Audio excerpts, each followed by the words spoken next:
जय हिंद। नमस्कार। आप सभी का स्वागत है मोहित बरके स्टडी में। इस वीडियो में हम भारतीय संविधान के बारे में फिर से जानने का प्रयास करेंगे। एक और वीडियो मैंने ऑलरेडी अपलोड कर रखा है, जो मेरे मौसी के नोट्स थे वो उनको मैंने एक्सप्लेन किया है। ये मेरी दीदी के नोट्स हैं, उनको मैं एक्सप्लेन करने का प्रयास कर रहा हूँ। इसे मैंने टाइप करके एक कंप्यूटरीकृत रूप दिया है। हैंड रिटन थे ये नोट्स, तो मैं इसको समझाने का प्रयास करूंगा। भारतीय संविधान के बारे में हम शुरुआत संविधान के बारे में ऑलरेडी मैंने बता चुका है कि संविधान क्या होता है। संविधान का मतलब होता है किसी देश को चलाने वाला एक ऐसा कानूनी व्यवस्था या कानूनी प्रारूप, जिसे कह सकते हैं हम, वह संविधान कहलाता है। संविधान मतलब कि सभी के लिए समान विधान, जिसमें हर कोई व्यक्ति शामिल होता है। हम भारतीय संविधान की विशेषताएं देखें तो ये दुनिया का सबसे बड़ा लिखित संविधान है। यानी कि पूरा जो भी लिखा हुआ है इसमें व्यवस्थित तरीके से हर किसी कानून के बारे में, हर किसी शब्द के बारे में डिस्क्राइब किया गया है इसमें। ये भारत को एक संप्रभु, समाजवादी, पंथ निरपेक्ष, लोकतांत्रिक और गणराज्य घोषित करता है। ये जो शब्द है ये भारत की विशेषताएं बताते हैं कि भारत कैसा है। संप्रभु यानी कि किसी पर डिपेंडेंट नहीं है, ये अपने निर्णय स्वयं लेता है, स्वयं ले सकता है, अपनी विदेश नीति स्वयं निर्मित कर सकता है। समाजवादी यानी कि सामाजिक विचारधारा को सामाजिक कल्याण के लिए एक विचारधारा भी भारत प्रस्तुत करता है।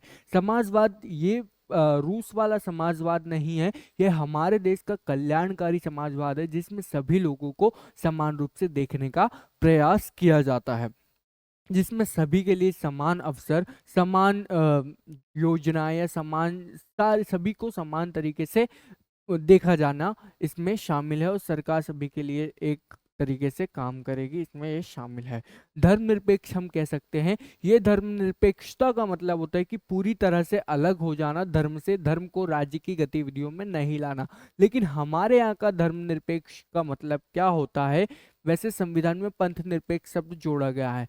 धर्मनिरपेक्ष का मतलब हमारे यहाँ शामिल होता है कि राज्य का कोई धर्म नहीं होगा, हमारे देश का कोई राजधर्म नहीं है, लेकिन हमारा देश का संविधान सभी धर्मों को सम्मान देता है। हमारा देश सभी धर्मों को सम्मान देता है। ये इस धर्मनिरपेक्षता का मतलब है। लोकतांत्रिक है यानी कि हमारे देश में डेमोक्रेसी है। कोई भी चुनाव होता है या कोई भी प्रणाली होती है, उसमें जनता की भागीदारी सर्वोपरि होती है। चुनावी व्यवस्था होती है, कोई प्रतिनिधित्व हमें चुनना है, कोई नेता चुनना है, तो हमारे यहाँ चुनाव किए जाते हैं, जनता उसमें वोटिंग देती है और मल्टीपल काम होते हैं। और गणराज्य यानी कि गणराज्य यहाँ पर राष्ट्रपति का चुनाव भी अप्रत्यक्ष रूप से होता है और यहाँ पर राष्ट्रपति की व्यवस्था है।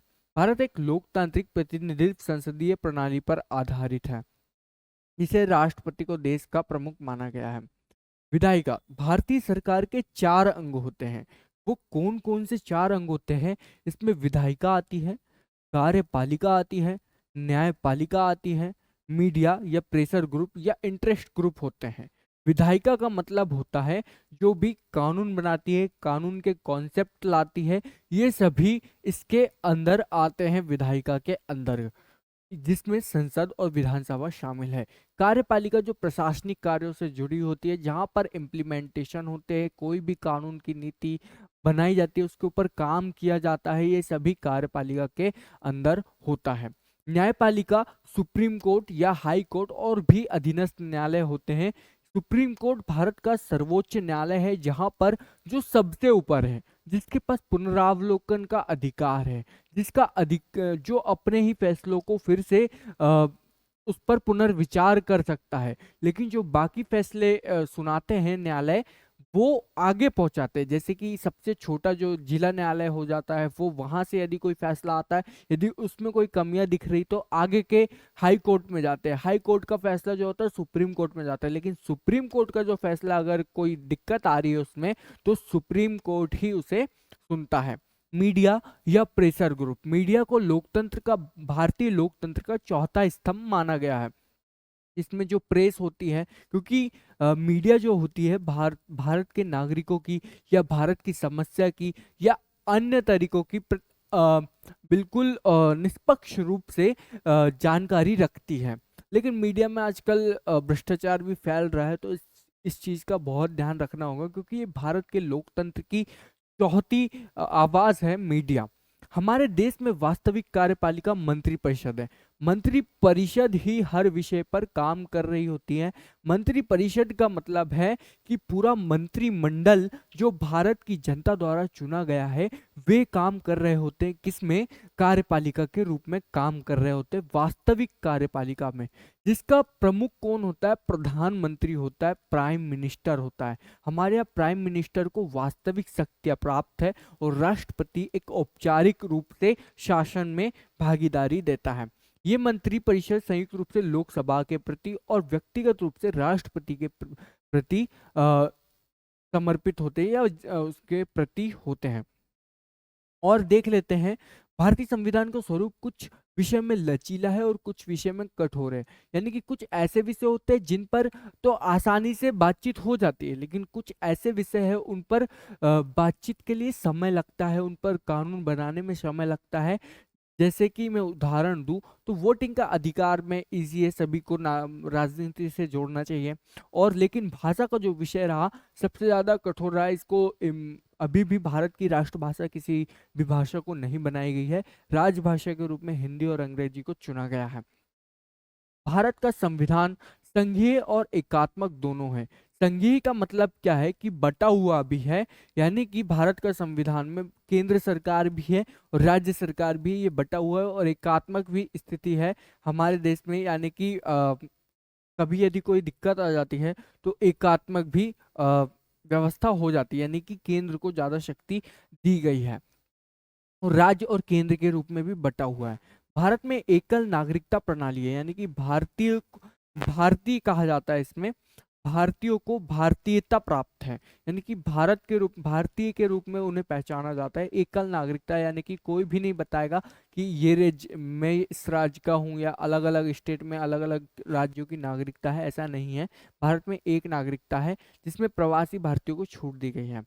विधि का शासन है हमारे यहाँ, जहाँ पर शक्तिशाली नागरिक होते हैं, यानी कि कानून का शासन है हमारे यहाँ पर। यहाँ पर कोई भी प्रशासन या कोई भी ऐसा स्टेट इतना शक्तिशाली नहीं है। हमारे देश के लोग ही इसे चला रहे होते हैं, शासन को, कानून को। लेकिन कानून के समक्ष सभी को अपना पालन ये तभी संभव हो पाता है जब लोग अपना जो भागीदारी है वो सही से कानून के समक्ष दे पाते हैं। हमारे देश में स्वतंत्र न्यायपालिका है, जैसा मैंने बताया। भारत में सुप्रीम कोर्ट मौलिक अधिकारों का संरक्षक है। हमारे भारतीय संविधान द्वारा ऑलरेडी हमें मौलिक अधिकार दिए गए हैं। मौलिक अधिकार वो होते हैं जो प्रत्येक व्यक्ति के जीवन के लिए जरूरी होते हैं। वे मौलिक अधिकार होते हैं, जैसे समानता का अधिकार, स्वतंत्रता का अधिकार, शोषण के विरुद्ध अधिकार, और धार्मिक स्वतंत्रता का अधिकार, संस्कृति और शिक्षा का अधिकार हमारे यहाँ है। संवैधानिक उपचारों का अधिकार, ये सभी मैंने ऑलरेडी पिछले जो वीडियो है संविधान का, उसमें मैंने ऑलरेडी बता चुका है। आप जाकर वहां पर देख सकते हैं। जरूरी रखता है ये जानना हमारे लिए, तो ये इम्पोर्टेंट होता है। नीति निर्देशक सिद्धांत या तत्व वे होते हैं जो सरकार को नीति बनाने के लिए प्रोत्साहित करते हैं या मार्गदर्शित करते हैं। सरकार अपनी नीति बनाते समय इनका विशेष रूप से ध्यान रखती है कि हमें क्या जरूरी होना चाहिए। ये सभी वर्णित किए गए हैं भारतीय संविधान में। अब भारतीय संविधान की प्रस्तावना से संबंधित हम जानकारी देख लें तो भारतीय संविधान की प्रस्तावना का प्रारूप जो है वो जवाहरलाल नेहरू के द्वारा 13 दिसंबर 1946 को प्रस्तुत किया गया था संवैधानिक सभा में। संविधान की प्रस्तावना को अपनाने वाला पहला देश अमेरिका था, जिसे ऑब्जेक्टिव सॉल्यूशन, और इसी आधार पर भारत में ये प्रस्तावना को अपनाया गया। यानी कि कॉन्सेप्ट कहाँ से लिया गया? अमेरिका से लिया गया। ये मैंने ऑलरेडी प्रीवियस जो वीडियो है संविधान में, प्लीज आप जाकर देखिएगा। ये भी काफी बड़ा वीडियो है, 1 घंटे का वीडियो है, लेकिन आपको ऐसी जानकारी मिलेगी कि आपके लिए हेल्पफुल रहेगी, तो आप जाकर जरूर देखिए वो वीडियो। संविधान की प्रस्तावना को 22 जनवरी 1947 को संविधान सभा द्वारा अपना लिया गया। प्रस्तावना में संशोधन सिर्फ एक बार हुआ, 76वां 42वां संविधान संशोधन। यानी कि प्रस्तावना में बोल रहा हूँ, संविधान में नहीं बोल रहा। संविधान की प्रस्तावना जो है वो पूरा संविधान का सार है। यहाँ पर 1976 होगा, 1976, यहाँ पर जैसा लिखा है ये 1976 में, ये 1976 है। 1976 द्वारा 3 प्रमुख शब्द जोड़े गए थे भारतीय संविधान की प्रस्तावना में: समाजवाद, पंथ निरपेक्ष, अखंडता। ये शब्द जोड़े गए थे। 1960 में बेरुवारी केस में सुप्रीम कोर्ट ने प्रस्तावना को संविधान का अंग नहीं माना। जब ये केस आया तो इसमें संविधान को अंग नहीं माना। 1973 में केशवानंद भारती बनाम केरल राज्यवाद में सुप्रीम कोर्ट ने प्रस्तावना को संविधान का अंग माना और कहा कि जिस प्रकार संविधान के सभी भागों में संशोधन किया जा सकता है, उसी प्रकार प्रस्तावना के सभी भागों में संशोधन किया जा सकता है। 1995 में LIC के केस में यही बात को दोहराया गया। यह हमारी संविधान की उद्देशिका है, प्रस्तावना है, जिसे मैं पढ़कर सुनाऊं तो: हम भारत के लोग भारत को एक संपूर्ण प्रभुत्व संपन्न, समाजवादी, पंथ निरपेक्ष, लोकतंत्रात्मक गणराज्य बनाने के लिए तथा उसके समस्त नागरिकों को सामाजिक, आर्थिक और राजनीतिक न्याय, विचार, अभिव्यक्ति, विश्वास, धर्म और उपासना की स्वतंत्रता, प्रतिष्ठा और अवसर की समता प्राप्त कराने के लिए तथा उन सब में व्यक्ति की गरिमा और राष्ट्र की एकता और अखंडता सुनिश्चित करने वाली बंधुता बढ़ाने के लिए दृढ़ संकल्प होकर अपनी इस संविधान सभा में आज तारीख 26 नवंबर 1949 मिति माघ सी शुक्ल सप्तमी संवत 2006 विक्रमी को एतद द्वारा इस संविधान को अंगीकृत, अधिनियमित और आत्मार्पित करते हैं। तो ये हमारी संविधान की उद्देशिका है। इसे मैं इंग्लिश में भी पढ़कर सुना देता हूँ। द कॉन्स्टिट्यूशन ऑफ इंडिया यानी कि भारत का संविधान, जिसे प्रियम्बल को हम समझ रहे हैं: we the people of India having solemnly resolved to constitute India into a sovereign, socialist, secular, democratic republic, and to secure to all its citizens justice, social, economic, and political liberty of thoughts, expression, belief, faith, and worship, equality of status and of opportunity, and to promote among them all fraternity, assuring the dignity of the individual and the unity and integrity of the nation. In our Constituent Assembly, this 26th day of November 1949, do hereby adopt, enact and give to ourselves this constitution.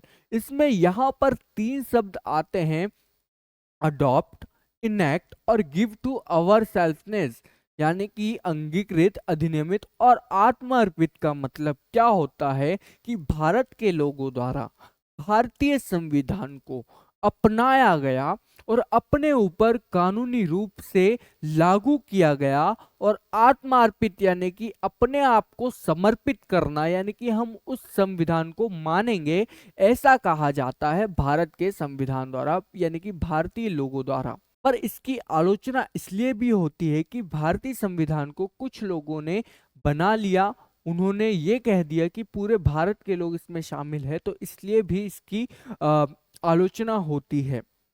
लेकिन संविधान है, संविधान को बनाने वाले लोग भारत की समस्याओं से जुड़े थे, भारतीय लोगों से जुड़े थे, भारतीयों की समस्याओं को जानते थे, उनके विचारों को जानते थे, तो उन्होंने एक व्यवस्थित तरीके से पूरे संविधान को लिखने का प्रयास किया और उसमें संशोधन की भी जरूरत को इंक्लूड किया कि संशोधन भी किया जा सकता है भारतीय परिस्थितियों के अनुरूप या उसके अनुसार। प्रस्तावना के प्रमुख शब्द हैं: संप्रभु, समाजवादी, पंथ निरपेक्ष, लोकतांत्रिक, गणतंत्र, न्याय, स्वतंत्रता, समता, भाईचारा। इन शब्द को हम जानने का प्रयास करें तो संप्रभु का मतलब है भारत ना ही किसी देश के अधीन होगा और ना ही स्थायी तौर पर निर्भर होगा। इसका मतलब है कि भारत अपने अंदर और बाहरी मामलों में विचार और अपने निर्णय लेने के लिए आजाद होगा। भारत किसी भी संघ में शामिल नहीं है और ना ही किसी देश के गुलाम है या उसके ऊपर डिपेंड है। भारतीय राष्ट्रमंडल देशों का सदस्य बनना, संयुक्त राष्ट्र संघ सदस्य या अंतर्राष्ट्रीय संस्थाओं के दिशा निर्देशों पर काम करना भारत की संप्रभुता पर प्रभाव नहीं पड़ता है। वहां पर ये स्वतंत्र रूप से अपने विचार को रख सकता है, अपने देश के राष्ट्रीय हित को ध्यान में रखकर अपने देश की स्थिति के अनुरूप वहां पर फैसले अपने सुना सकता है भारत। इसलिए वह संप्रभु कहलाता है, सोअन कहलाता है। समाजवादी शब्द के बारे में जाने तो इस शब्द को 42वें संविधान संशोधन 1976 में जोड़ा गया, इसे प्रत्यक्ष रूप से दिया जा सके। इसमें कैसी भावना है? जो समाजवाद की भावना है वह नीति निर्देशक सिद्धांतों में शामिल थी, यानी कि जो भारतीयों के लिए जरूरी है वे एक मार्गदर्शन के रूप में, एक समाज की जरूरतों के रूप में वे शामिल किए गए समाजवादी। कांग्रेस पार्टी ने 1935 में अवाड़ी अधिवेशन में समाजवादी अ, विचारधारा को पूर्ण रूप से अपनाया। भारत में लोकतांत्रिक समाजवाद को अपनाया, जिसमें सरकार निजी क्षेत्रों दोनों की महत्वपूर्ण भूमिका होती है, यानी कि सरकार और निजी क्षेत्र दोनों ही इसमें अपनी भूमिका को निभाते हैं। हमारे भारत में कैसी अर्थव्यवस्था है? हमारे भारत में है मिश्रित अर्थव्यवस्था। जब भारत आजाद हुआ, आजाद क्या कहूंगा, स्वाधीन हुआ, स्वाधीन और आजाद होने में बहुत अंतर है, क्योंकि हमारा देश कभी किसी का गुलाम नहीं हुआ, हम बस पराधीन हुए थे, या कह सकते हैं पराधीन यानी कि किसी और पर डिपेंडेंट हो गए थे, उनके अनुसार हमारे देश का शासन चल रहा था। पूरी तरह से हमारा देश कभी किसी का गुलाम नहीं हुआ, क्योंकि उस समय भी हमारे देश में रियासतें थी, हमारे देश में राजा महाराजा हुआ करते थे और शासन चलता था।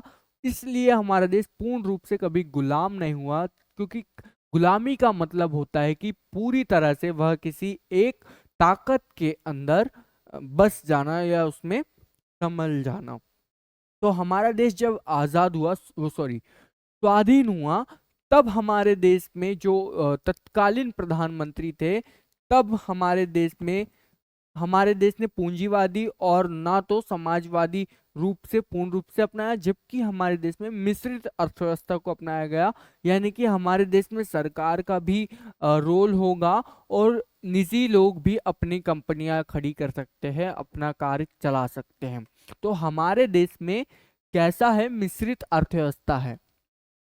भारत में गांधीवादी समाजवाद को अपनाया गया और समाजवादी पद्धति को 1991 के आर्थिक सुधारों में भी निम्न किया गया। जब 1991 में जब हमारे देश में उदारीकरण चालू हुआ, आर्थिक उदारीकरण, तब एलपीजी अपनाई गई हमारे यहाँ, यानी कि उदारीकरण, निजीकरण और वैश्वीकरण ये मनाया गया, ये अपनाया गया। इसमें विदेशी कंपनियों को हमारे यहाँ पर बुलाया गया, उनको प्रोत्साहित किया गया कंपनी लगाने के लिए, निजीकरण बढ़ाया गया और प्राइवेटाइजेशन और वैश्वीकरण यानी कि विश्व से जोड़ने के लिए प्रयास किए गए भारत को। अब धर्मनिरपेक्षता के बारे में हम देखें तो धर्मनिरपेक्षता, इसे 1976 में जोड़ा गया था ये शब्द भी, और ये हमारे देश में मौलिक अधिकार में वर्णित है। अनुच्छेद 25 से 28 तक वर्णित है, जो हमें धार्मिक स्वतंत्रता देता है, धार्मिक हमें अधिकार देता है। धर्मनिरपेक्षता हमारे यहाँ शामिल है, क्योंकि हमारे देश के सभी धर्म के लोगों को अपना धर्म मानने, उनका प्रचार प्रसार करने, कानूनी दायरे में रहकर की स्वतंत्रता है, का अधिकार है। लोकतंत्र के बारे में देखें तो लोकतंत्र में अंतिम शक्ति जनता के पास होती है। जैसे कि अब्राहम लिंकन ने क्या कहा कि जो लोकतंत्र होता है वह जनता के द्वारा, जनता के लिए शासन होता है। अब्राहम लिंकन जो लोकतंत्र के सबसे बड़े समर्थक रहे, उन्होंने ये कहा था। लोकतंत्र के दो प्रकार होते हैं, एक तो डायरेक्ट लोकतंत्र होता है जो प्रत्यक्ष रूप से जनता की भागीदारी होता है, और अप्रत्यक्ष रूप से जो होता है जिसमें जनता अप्रत्यक्ष रूप से भागीदारी देती है, यानी कि वे अपने नेता को चुनती है, नेता आगे अपना काम करते हैं। और डायरेक्ट का उदाहरण हम देखें तो स्विट्जरलैंड इसका उदाहरण है, और अप्रत्यक्ष लोकतंत्र का उदाहरण भारत है। अप्रत्यक्ष लोकतंत्र के भी दो प्रकार होते हैं, जिसमें राष्ट्रपति केंद्रित होती है और संसदीय केंद्रित होती है।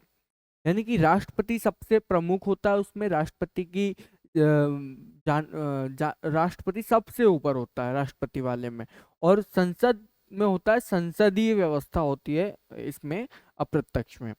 दोनों में संसद सर्वशक्तिशाली है। गणतंत्र के बारे में देखें तो गणतंत्र देश उसे कहते हैं जहां का प्रमुख प्रत्यक्ष या अप्रत्यक्ष तौर पर जनता होती है। भारत, संयुक्त राज्य अमेरिका इसके उदाहरण कह सकते हैं। इनसे अलग ब्रिटेन में गणतंत्र नहीं है, क्योंकि वहां का प्रमुख राजा, महाराजा या महारानी है जो वंशानुगत चलता है। तीन तरह के न्याय होते हैं: सामाजिक, आर्थिक और राजनैतिक। अगला हम देख लेते हैं, इस प्रकार के न्याय विचार को हमने रूस की क्रांति 1917 से अपनाया है। जब रूस में 1917 में बोल्शेविक क्रांति हुई, तब वहाँ समाजवाद की विचारधारा का बढ़ावा हुआ। जो व्लादिमीर लेनिन थे, उन्होंने इसका समर्थन किया, इसका नेतृत्व किया इस क्रांति का। वहाँ पर जार द्वितीय के जो तानाशाही शासन था, उसको उखाड़ फेंका उन्होंने। 1917 की क्रांति, जो बोल्शेविक क्रांति हुई थी, तो ये कॉन्सेप्ट वहां से लिया है भारत ने। स्वतंत्रता के बारे में जाने तो स्वतंत्रता, भारत में नागरिकों को स्वतंत्रता मौलिक अधिकारों में ही प्राप्त होती है, लेकिन स्वतंत्रता की कुछ सीमाएं भी हैं। और स्वतंत्रता किसी भी देश के लोकतांत्रिक व्यवस्था के लिए अनिवार्य होती है।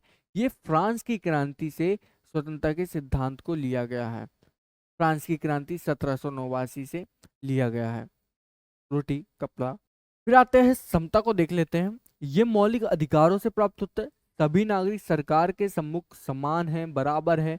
किसी भी वर्ग को विशेष दर्जा नहीं दिया गया है, यानी कि सभी लोग समान हैं। 14 से 18 तक इसमें वर्णित है। मैंने इन सब के बारे में ऑलरेडी एक वीडियो में समझाया हुआ है, आप जाकर जरूर देखिएगा। अनुच्छेद 325 में राजनीतिक स्वतंत्रता की बात कही गई है। इसमें लोग सभी राजनीतिक संस्था में भाग ले सकते हैं।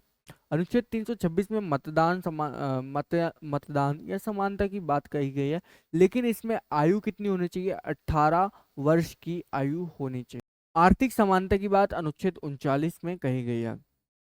भाईचारा यानी बंधुत्व की भावना को बढ़ाना, यह हमारे देश के संविधान में मौलिक कर्तव्यों में इसे जोड़ा गया है, क्योंकि हमारे में देश में भाईचारा है, बहुत सारे धर्मों के लोग हैं, सब लोग एकजुटता से रहते हैं। तो एकता और अखंडता को बनाए रखना हमारा प्रमुख कर्तव्य है, इसे इसलिए मौलिक कर्तव्यों में जोड़ा गया है। महिलाओं के सम्मान को भी विशेष दर्जा दिया गया है, और एकता और अखंडता की भी बात इसमें की गई है। अब प्रस्तावना का महत्व हम देख लेते हैं। मिस्टर ए के अय्यर, प्रस्तावना हमारे स्वप्नों को व्यक्त करता है, ये उन्होंने कहा है उनके अनुसार। मिस्टर टी डी भार्गव ने कहा है प्रस्तावना संविधान का प्रमुख भाग है। सर ई बेकर, प्रस्तावना संविधान का की नोट है। एम हिदायतुल्लाह ने कहा है प्रस्तावना संविधान की आत्मा है। प्रस्तावना संविधान का अंग। बेरूबारी केस में 1960 में प्रस्तावना को अंग नहीं माना गया था, क्योंकि ये ना ही विधायिका के लिए एक स्रोत था और ना ही उनकी शक्तियों पर निषेध है। यहाँ पर प्रस्तावना के बारे में बताया गया है। संविधान की प्रस्तावना एवं स्वयं ही संविधान के मौलिक अधिकार की संरचना को नहीं बदला जाता, इसलिए जो प्रस्तावना कैसी है, न्याय उचित है। यानी कि एक तरीके से हम कह सकते हैं प्रस्तावना संविधान का सार है। अब भारतीय संविधान का विकास कैसे होता है, इसको भी हम जान लेते हैं। भारतीय संविधान का विकास, मध्यकालीन भारत को क्या कहा जाता था? सोने की चिड़िया कहा जाता था, क्योंकि उस समय भारत में काफी सारे संपन्नता थी। सम सभी सभी जगह पर अच्छे से रहते थे, सभी तरीके से। लेकिन उसके बाद क्या हुआ? उपनिवेश के सिद्धांत आए, यानी कि जब प्रबोधन का काल चालू हुआ, वहां से जो विदेशों में, यूरोपीय कंट्रियों में धीरे धीरे, तो वहां से उपनिवेश बनाना उन्होंने शुरू किया अपने कॉलोनी का। तो वे दुनिया का भ्रमण करने निकले, जहां पर से उन्हें लाभ मिला, वहां पर जाके अपना उपनिवेश बनाने लगे। वैसे ही सबसे पहले हमारे यहाँ 1498 में वास्को डी गामा पहुंचे थे। यहाँ पर हम गूगल में चेक कर लेते हैं। ये देखो, वास्को डी गामा भारत में आए थे, जो पुर्तगाली थे, पुर्तगाल से।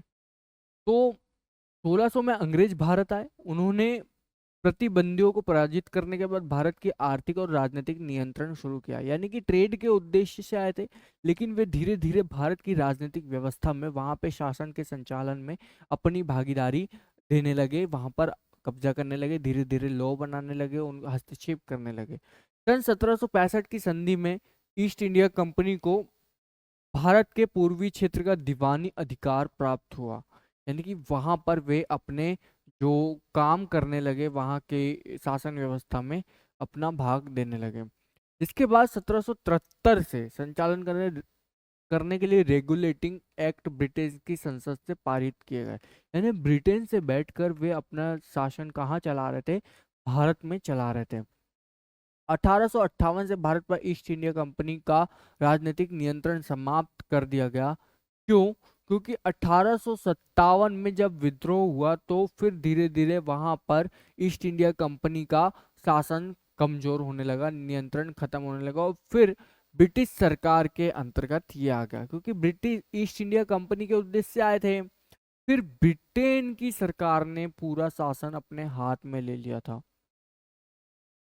रेगुलेटिंग एक्ट के बारे में हम देख लेते तो भारत के संचालन के विषय में ब्रिटिश सरकार का पहला कदम था कि भारत में कैसे शासन चलाया जाएगा, वो रेगुलेटिंग एक्ट में पारित किया गया था।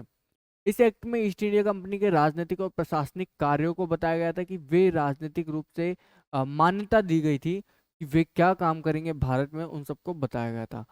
बंगाल के गवर्नर को ज्यादा शक्ति दे दी गई थी इस एक्ट के अंतर्गत, और बंगाल के गवर्नर की संज्ञा दी गई थी, यानी कि एक पद भी यहाँ पर बनाया गया था। और यहाँ पर पहले गवर्नर जनरल कौन थे? वॉरेन हेस्टिंग्स है।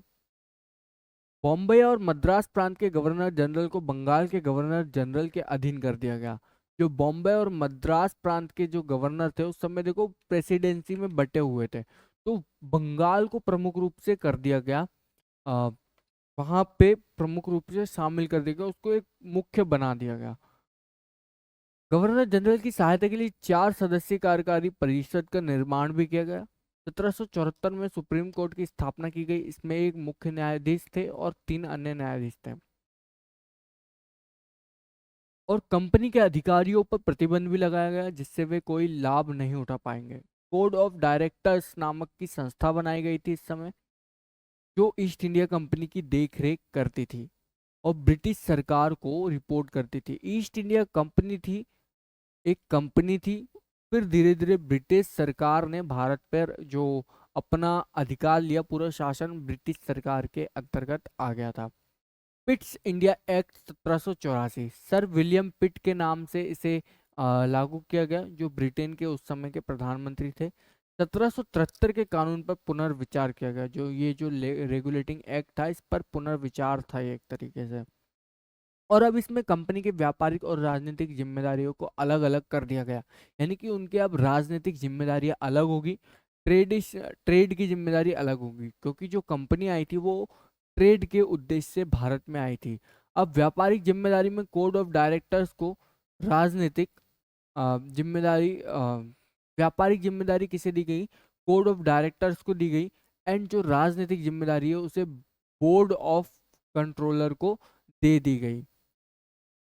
चार्टर एक्ट के बारे में जाने तो चार्टर एक्ट शुरुआती कानून के संचालन के लिए थे। चार्टर एक्ट भारत में नियंत्रण बढ़ाने के लिए इन्हें हर 20 साल में पास किया जाता था, जैसे 1793 में, फिर उसके बाद 1813 में, फिर उसके बाद 1833 में, फिर 1853 में पारित किया गया। अब 1793 का चार्टर एक्ट देखें तो इसमें पुराने कानून पर जो बनाई गई व्यवस्था थी उस पर पुनर्विचार करने के लिए किया गया था। और इसमें बोर्ड ऑफ कंट्रोलर का वेतन भारतीय खजाने से खारिज कर दिया गया, यानी कि भारतीय राजस्व से इसको जो भी वेतन होगा उसमें नहीं दिया जाना शामिल कर दिया गया। न्यायालय को न्यायिक पुनर्विचार की शक्ति प्रदान की गई, यानी कि न्यायालय फिर से अपने जो फैसले है उस पर फिर से न्याय कर सकता है, उस पर विचार कर सकता है। चार्टर एक्ट 1813 का हम देखें तो ईस्ट इंडिया कंपनी के भारत पर व्यापारिक एकाधिकार को आंशिक रूप से समाप्त कर दिया गया। इसमें केवल चीन और चाय के एकाधिकार बनाए रखे गए। स्थानीय सरकारों को भी, जैसा हम देखते हैं अंग्रेजों द्वारा हमारे यहाँ चाय का कॉन्सेप्ट लाया गया, तो चाय आज भी हमारे यहाँ पी जाती है। हम उस उनके चाय एक तरीके से माइंड को फ्रेश रखने के लिए, लेकिन ये अंग्रेजों की देन है हमारे देश में। स्थानीय सरकारों को भी टैक्स संबंधी अधिकार दिए जाने लगे। भारत में शिक्षा के विकास के लिए हर साल 1 लाख रुपए खर्च किए जाने का प्रावधान किया गया था। भारत में क्रिश्चियन धर्म के प्रचार प्रसार की अनुमति भी दी गई थी इस समय, इस एक्ट के तहत। चार्टर एक्ट 1833 के बारे में देखें तो बंगाल के गवर्नर जनरल की शक्ति को बढ़ा दिया गया इस समय और उसको प्रमोशन कर दिया गया। फिर उसे बनाया गया भारत का गवर्नर जनरल। केवल अब वो बंगाल तक सीमित नहीं रहा, वो बन गया भारत का गवर्नर जनरल। जो भारतीय प्रशासनिक व्यवस्था थी उसको केंद्रीयकृत कर दिया गया, यानी कि सेंट्रलाइज तरीके से उसको गवर्न करने लगे। कौन? अंग्रेज। भारत के पहले गवर्नर जनरल कौन बने? Sir William Bentinck. Governor general को पूरे भारत के लिए कानूनी अधिकार दे दिए गए। देखो पहले क्या था, अभी तक कौन शासन कर रहा था? बंगाल का गवर्नर जनरल, मतलब बंगाल तक सीमित थी ईस्ट इंडिया कंपनी। अब उसे पूरे भारत में इसे शामिल कर दिया गया। गवर्नर जनरल की विधायी शक्ति, इस प्रकार गवर्नर जनरल का अतिक्रमण हुआ। ईस्ट इंडिया कंपनी के व्यापारिक जिम्मेदारियों को अब समाप्त कर दिया गया और इसे एक राजनैतिक और प्रशासनिक संस्था बना दिया गया, यानी कि ईस्ट इंडिया कंपनी को पूरी तरह भारत में राजनीतिक रूप से शामिल कर दिया गया, उनका भूमिका को बढ़ा दिया गया। चार्टर एक्ट 1853 के बारे में जा रहे तो गवर्नर जनरल की परिषद अब तक एक विधायिका और कार्यपालिका का भी कार्य कर लेती थी, लेकिन इन्हें बांट दिया गया और अलग अलग परिषद बनाई गई। जैसे गवर्नर जनरल की विधायी परिषद यानी कि कानूनी परिषद बनाई गई, जिसे किस नाम से जानते थे? भारतीय विधायी परिषद के नाम से जानते थे। और अगली थी कार्यकारी परिषद, यानी कि एक होती है कानूनी बनाने वाली और एक कार्यकारी यानी कि काम के ऊपर काम करने वाली जो परिषद थी वो। प्रशासनिक पदों पर भर्ती के लिए प्रतियोगी परीक्षाओं का आयोजन किया गया इसी तहत। चार्टर एक्ट 1853 के तहत, यानी कि जो एडमिनिस्ट्रेटिव पोस्ट होती थी उसके लिए कॉम्पिटिटिव एग्जाम को शुरू किया गया। इस दौरान कॉम्पिटिटिव एग्जाम सिविल सर्विस से संबंधित पदों के लिए थे और ये शुरुआत में लंदन में होती थी, हमारे भारत में नहीं होती थी, लंदन में होती थी। इस प्रावधान को लागू करने के लिए मैकाले समिति का गठन किया गया था। लॉर्ड मैकाले गवर्नर जनरल की कार्यकारी परिषद में विधि क्षेत्र के सदस्य थे, यानी कि जो लॉर्ड मैकाले थे वे गवर्नर जनरल की जो कार्यकारी परिषद थी, ये जो परिषद थी एक तो विधायी परिषद थी और एक कार्यकारी परिषद थी, तो इस परिषद के सदस्य थे कानूनी क्षेत्र से लॉर्ड मैकाले। भारतीय विधायी परिषद में कुछ सदस्यों को प्रांतों से चुनकर भेजा गया। अब देखते हैं, अभी तक हमने ईस्ट इंडिया कंपनी का शासन देखा भारत में, उनके एक्ट देखे, उनके चार्टर एक्ट देखे, रेगुलेटिंग एक्ट भी देखे हमने। अब हम देखते हैं ब्रिटिश सरकार का शासन तब आया जब ईस्ट इंडिया कंपनी से शासन लेकर जब 1857 की क्रांति हुई, तो 1857 का विद्रोह इतना बढ़ गया कि अंग्रेजों को खतरा लगने लगा कि कहीं भारत के सभी लोग इसका विरोध करके, अंग्रेजों का विरोध करके इन्हें यहाँ से भगा ना दे। अब 1857 की जो क्रांति हुई वो मेरठ से चालू होती है, लेकिन वो पूरा एक भारत का प्रथम स्वाधीनता संग्राम जरूर कहलाता है 1857 का, लेकिन ये इसकी आलोचना भी होती है, इसे एक तरीके से नहीं भी माना जाता। क्यों? क्योंकि ये पूरे देश के लोग इसमें शामिल नहीं हुए थे, बल्कि ये उत्तर प्रदेश या उत्तरी भारत का कुछ क्षेत्र तक इसमें लोग शामिल थे, इसलिए इसे प्रथम स्वतंत्रता संग्राम या स्वाधीनता संग्राम कहना भी एक तरीके से उचित होगा या नहीं होगा, इस पर प्रश्न चिन्ह खड़ा रहता है। इसी क्रांति के कारण अंग्रेजों में डर बैठा और उन्होंने तब ईस्ट इंडिया कंपनी से शासन लेकर ब्रिटिश सरकार का शासन भारत में चला दिया। तब हमारे देश में ब्रिटेन की संसद या ब्रिटेन की सरकार का शासन चालू होता है। 1857 की क्रांति के बाद भारत में एक जिम्मेदार सरकार के विचार को बढ़ावा दिया गया और अब गवर्नर जनरल की, अब तक क्या था? पहले बंगाल का गवर्नर जनरल था, फिर उसे भारत का गवर्नर जनरल बनाया गया और अब एक पद ला दिया गया उसके पद को वायसराय बना दिया गया और फिर उसकी शक्ति को बढ़ा दिया गया और गवर्नर जनरल को कम कर दिया गया। अब पराधीन भारत के आखिरी गवर्नर जनरल कौन थे? लॉर्ड कैनिंग थे। यानी कि जब हम किसी और पर डिपेंड थे उस समय भारत के लॉर्ड कैनिंग गवर्नर जनरल थे। भारत में कुशासन की शुरुआत हुई, यानी कि अंग्रेज आए तो उन्होंने फूट डालो और राज करो जैसी नीति अपनाई, विलय की नीति अपनाई, लॉर्ड डलहौजी की विलय नीति, मल्टीपल ऐसी नीतियां अपनाई जो भारत में भारत के लोगों के लिए ठीक नहीं थी। उन्होंने कई अच्छे काम भी किए लेकिन लोगों जैसे सती प्रथा, पर्दा प्रथा, इन सब पर उन्होंने कम किया, मतलब उन पर प्रहार किया, उनको खत्म करने का प्रयास किया। और भारत के लोगों को मानना था कि ये हमारे परंपराओं पर हस्तक्षेप कर रहे हैं, दखल अंदाजी कर रहे हैं, तो वे अंग्रेजों से और नफरत करने लगे। लेकिन उन्होंने अच्छे काम भी किए, स्कूल भी खुलवाए, अंग्रेजी शिक्षा भी हमारे यहाँ भारत पे लाई और कई सारे ऐसे काम किए जो जरूरी थे। बोर्ड ऑफ कंट्रोलर्स और कोड ऑफ डायरेक्टर्स संस्था को अब समाप्त कर दिया गया जो ईस्ट इंडिया कंपनी के अधीन बनाई गई थी, जिनका अलग अलग काम था। एक का ट्रेडिशनल ट्रेड वाला काम था, यानी कि व्यापारिक काम था, और एक का राजनीतिक काम था। और अब इनकी जगह कौन सी एक ला दिया गया पद को, सेक्रेटरी ऑफ स्टेट, ये एक पद इसे ला दिया गया, इस पद को बना दिया गया सेक्रेटरी ऑफ स्टेट, जो कि एक ब्रिटेन की कैबिनेट का एक सदस्य होता था जिसे वायसराय के अंडर रखा गया था। वो वो पोस्ट ला दी गई थी secretary of state. Board of controllers और कोड ऑफ डायरेक्टर जैसी संस्था को अब खत्म कर दिया गया था, क्योंकि अब शासन कौन चला रहा था भारत में? भारत में शासन चला रहा था ब्रिटेन की सरकार, शासन चला रही थी। तो उन्होंने क्या किया कि वायसराय जो होता था भारत का सबसे पहला, जैसे कि हम मान सकते हैं कि राष्ट्रपति या प्रधानमंत्री जी को हमारे यहाँ मान सकते हैं, और उनके अंडर पर काम करने के लिए एक ऐसे व्यक्ति को रख दिया जो ब्रिटेन की संसद का एक क्या होता था, ब्रिटेन की कैबिनेट का एक मंत्री या सदस्य होता था, उसे भारत के वायसराय के नीचे रख दिया गया। मतलब कि सीधे सीधा कहें तो वहां की सरकार पूर्ण रूप से भारत में शासन करने लगी थी। और जो सेक्रेटरी ऑफ स्टेट था वो पार्लियामेंट के प्रति उत्तरदायी होता था। तो ये सब व्यवस्था कब आई? जब ब्रिटेन का शासन भारत में आ गया। यहां पर लिखा है सेक्रेटरी ऑफ स्टेट के लिए भी 15 सदस्यीय समिति का गठन किया गया, यानी कि वायसराय के नीचे जो बंदा काम कर रहा था उसके लिए भी 15 सदस्यों की एक समिति, कमिटी बनाई गई जो उसके निर्देशों पर काम करती थी।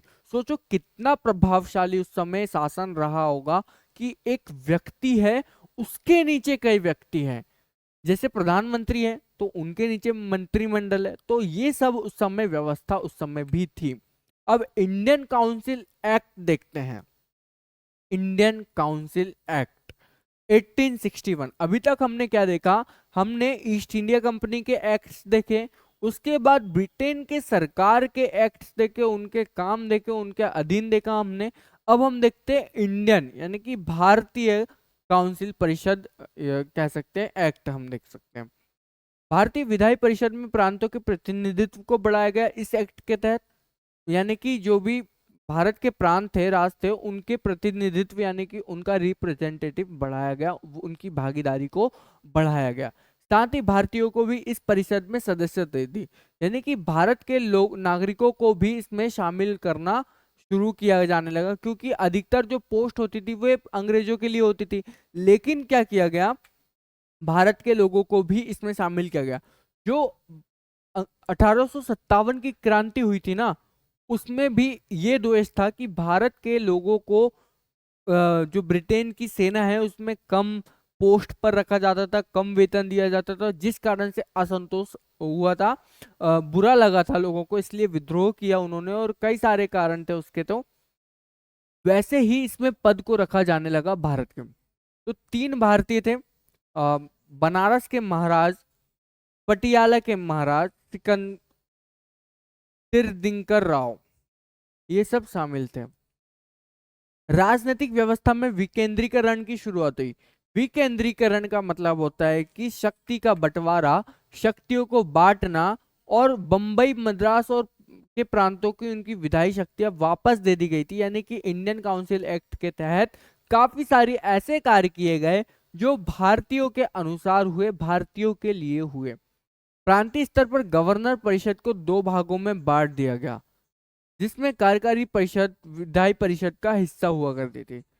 इस एक्ट ने भारतीय राजनीतिक व्यवस्था को पोर्टफोलियो सिस्टम को मान्यता मिली और इसे लॉर्ड कैनिंग ने 1859 में शुरू किया था। वायसराय को अध्यादेश जारी करने का अधिकार दिया गया, जिसकी मान्यता न्यूनतम अवधि 6 महीने हो सकती थी। व्यवस्थित बजट बनाने की प्रक्रिया इस एक्ट के शुरू हुई थी। यानी कि बजट की जो प्रक्रिया शुरू हुई इसी एक्ट के तहत शुरू हुई थी, और टैक्स प्रणाली भी इसके तहत शुरू की गई थी। अब इंडियन काउंसिल एक्ट 1892 हम देखें, 1892 के अंतर्गत क्या कहा गया कि कांग्रेस पार्टी की मांग पर ब्रिटिश सरकार द्वारा दो प्रावधान जो है वो प्रस्तुत किए गए थे, जिसमें कि बजट प्रक्रिया में अब बहस शुरू की जा सकेगी।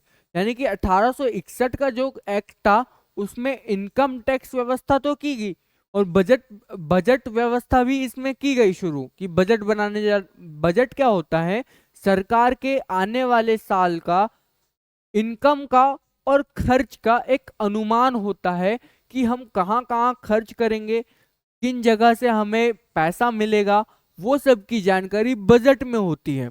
और उस पर कैसे डिबेट होनी है वो 1892 से शुरू हुई। यानी कि बजट जो प्रक्रिया है बजट बनाने में, जैसे आज भी बजट लागू किया जाता है तो संसद में बहस होती है, वैसे ही उस समय बहस हो सकेगी, डिबेट हो सकेगी कि क्या भारतीयों की जरूरत है और किस हिसाब से बजट बनाया जा रहा है, किन पर कितना टैक्स लग रहा है, कहां पर कितना खर्च किया जाएगा, इन सब की बातें उस पर शामिल की गई है। कार्यकारी परिषद में सदस्यों से प्रश्न भी पूछे जाने लगेंगे, ये सब इसमें शामिल किया गया। अब आते हैं इंडियन काउंसिल एक्ट 1909, यानी कि 1909 का। इसमें मार्ले मिंटो सुधार कहा जाता है इसे, क्योंकि इन्हीं की सिफारिशों के आधार पर यह पारित किया गया था। इसमें क्या हुआ, सेक्रेटरी ऑफ स्टेट यानी कि लॉर्ड मार्ले थे, उस समय वायसराय कौन थे, मिंटो थे। यानी कि सेक्रेटरी ऑफ स्टेट, मैंने जैसा बताया कि ये व्यक्ति कौन था, वायसराय के अंडर काम करने वाला व्यक्ति था, उसके नीचे था। और जो ब्रिटेन संसद की जो कैबिनेट है वहां का एक व्यक्ति होता था, यानी कि ब्रिटेन ने हमारे यहाँ उपनिवेश बनाया था, लेकिन वहीं से शासन चलाने के लिए उसने एक व्यक्ति को ऐसा भेजा जो वायसराय के नीचे काम करता था। तो उस समय मार्ले थे, मार्ले मिंटो सुधार इसे कहा जाता है। यानी कि मिंटो कौन थे, वायसराय थे, यानी कि भारत के प्रमुख थे, और जो सेक्रेटरी ऑफ स्टेट थे लॉर्ड मार्ले थे। अब हम देख सकते हैं इस एक्ट के द्वारा केंद्रीय विधायी परिषद में आधिकारिक बहुमत को बनाए रखा गया और राज्य या प्रांतीय स्तर पर इसे गैर आधिकारिक बहुमत को अलाउ कर दिया गया। इसमें कार्यकारी परिषद में भी भारतीयों को भी अनुमति दी जाने लगी और वायसराय की और गवर्नर की कार्यकारी परिषद इसमें शामिल की गई।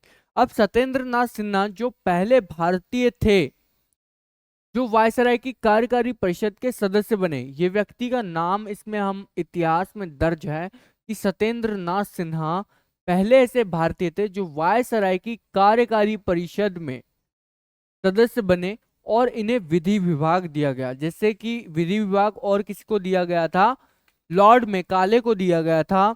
लॉर्ड मेकाले भी कार्यकारी परिषद के सदस्य थे।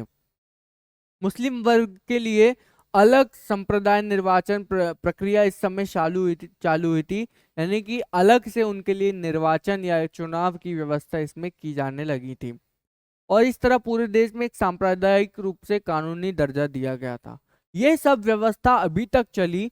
हमने शुरू से संविधान के विकास के अंतर्गत धीरे धीरे देखा, हमारे देश की शासन व्यवस्था को देखा, कैसे कैसे विकास हो रहा है, कैसे कैसे ईस्ट इंडिया कंपनी ट्रेड के माध्यम से हमारे देश में आई, धीरे धीरे उन्होंने राजनीतिक शक्ति बढ़ाई, धीरे धीरे उन्होंने भारतीयों की जो व्यवस्था है, सामाजिक व्यवस्था, राजनीतिक व्यवस्था, आर्थिक व्यवस्था, इन सब पर हस्तक्षेप करना शुरू किया गया।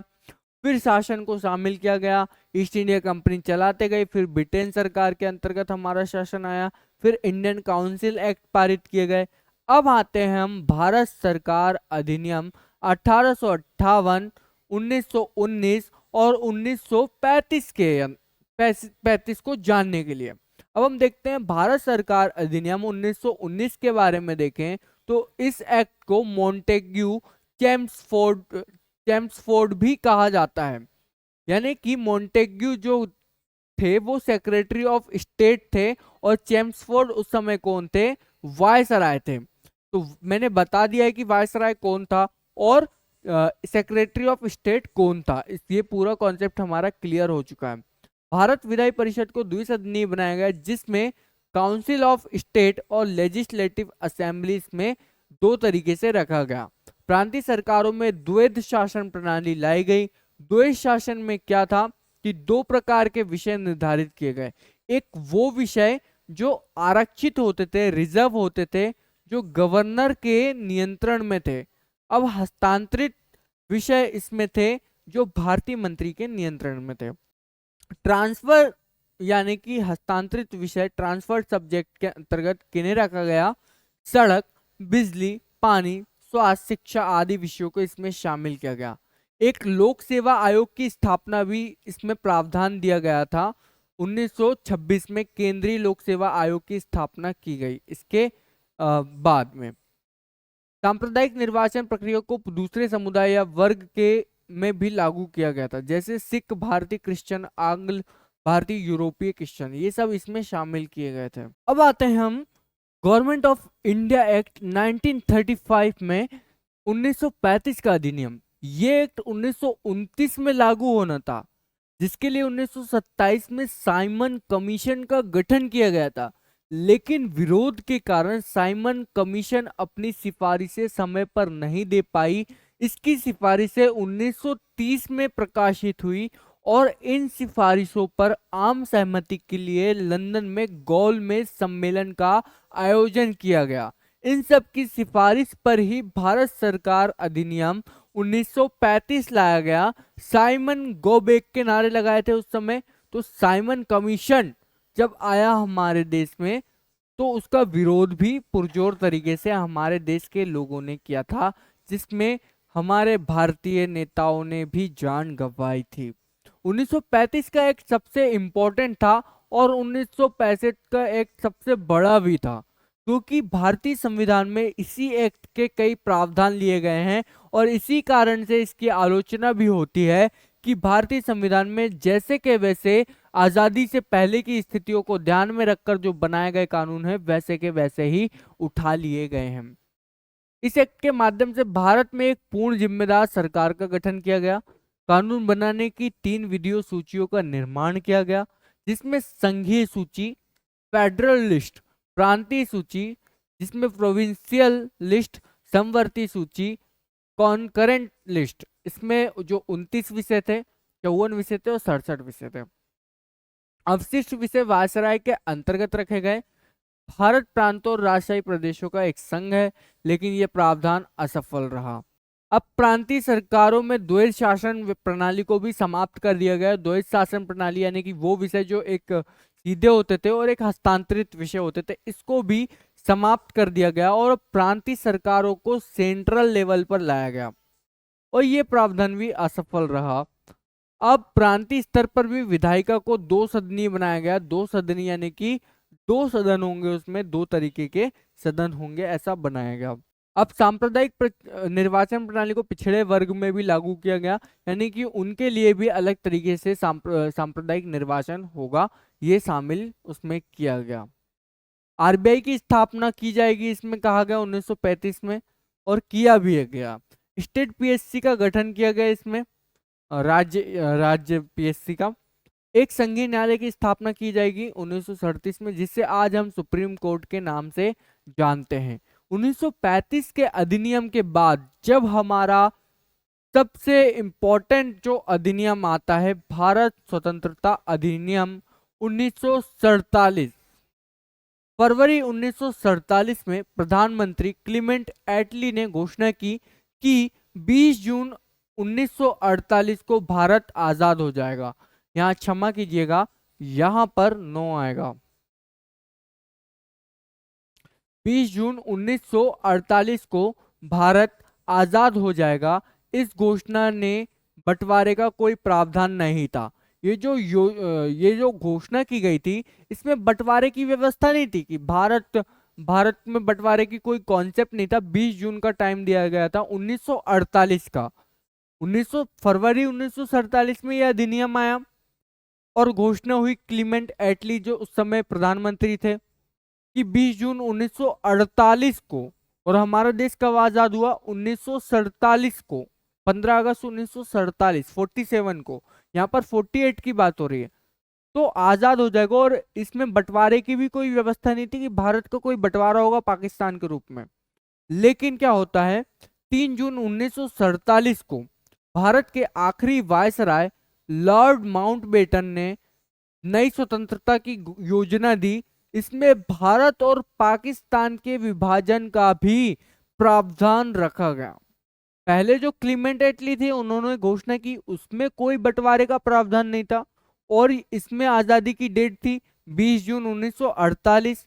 लेकिन जब 3 जून आया, 1947 आई, तो उस समय के जो हमारे यहाँ वायसराय थे उन्होंने एक नई घोषणा कर दी। उसमें भारत और पाकिस्तान के बंटवारे का भी प्रावधान रखा गया, क्योंकि मुस्लिम लीग जब स्थापित की गई तो उनकी पुरजोर तरीके से मांग थी कि मुस्लिमों के लिए एक अलग राष्ट्र बनाया जाए, पाकिस्तान का निर्माण किया जाए, उन्हें अपना एक अलग राष्ट्र दिया जाए।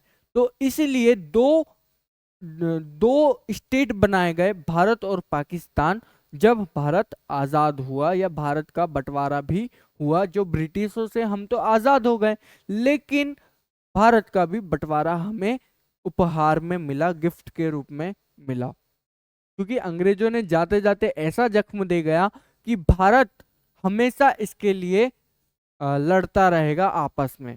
इसके इंपॉर्टेंट बिंदु क्या थे कि भारत एक आजाद व संप्रभु देश होगा, इसमें विभाजन का प्रावधान भी था, वायसराय के पद को समाप्त कर दिया गया था और उसके जगह मंत्रियों की सलाह पर गवर्नर जनरल को नियुक्त किया जाएगा। भारत और पाकिस्तान के गवर्नर जनरल उस समय कौन थे? Lord Mountbatten.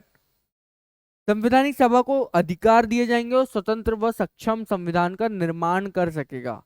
यही संवैधानिक सभा विधायिका का कार्य करेगी। जो संवैधानिक सभा थी उस समय जो बनाई गई थी, तो वो विधायिका का कार्य करेगी। वायसराय की कार्यकारी परिषद मंत्री परिषद का भी कार्य कर सकेगी। चेयरमैन कौन बनाया गया? जवाहरलाल नेहरू को। सेक्रेटरी ऑफ स्टेट के पद को भी समाप्त कर दिया गया। जो वायसराय के अंडर में जो व्यक्ति होता था उसके पद को खत्म कर दिया गया और प्रधानमंत्री का कॉन्सेप्ट या फिर चेयरमैन के रूप में ये सब आने लगे। राजशाही प्रदेशों को स्वतंत्रता दी गई कि भारत या पाकिस्तान में वे जुड़ सकते हैं या वे अपने आप को आजाद रख सकते हैं। इसीलिए कई जो राजशाही देश थे, राजशाही का मतलब यह है कि राजा महाराजाओं द्वारा चलाए जाने वाला राज्य, तो उनसे कह दिया गया कि आप आजाद रह सकते हैं या फिर भारत में शामिल हो सकते हैं या पाकिस्तान में शामिल हो सकते हैं। तो उस समय काफी सारी समस्याएं आई, लेकिन हमारे देश के जो उस समय तत्कालीन जो जिम्मेदारी सौंपी गई थी सरदार पटेल जी को, रियासतों के एकीकरण में उन्होंने बहुत महत्वपूर्ण भूमिका निभाई और अधिकतर रियासतों को उन्होंने भारत में विलय कर लिया। और इस एक्ट ने संविधान के लागू होने तक दोनों देशों की सरकार, यानी कि जब तक संविधान न बन जाए तब तक दोनों देशों की सरकार भारत सरकार अधिनियम के प्रावधान के अनुसार ही चलेगी, ये व्यवस्था की गई। क्योंकि उस समय तुरंत कोई भी देश के लिए संभव नहीं था कि वे अपने देश को चला सके, क्योंकि तुरंत बंटवारा मिला था। तो पाकिस्तान के पास भी संविधान बनाने के लिए समय लगता और भारत को भी समय लगता। इस कारण से हमारे देश में उन्होंने एक गाइडलाइन दी कि भारत सरकार अधिनियम 1935 के तहत दोनों देश अपनी सरकार चलाएंगे।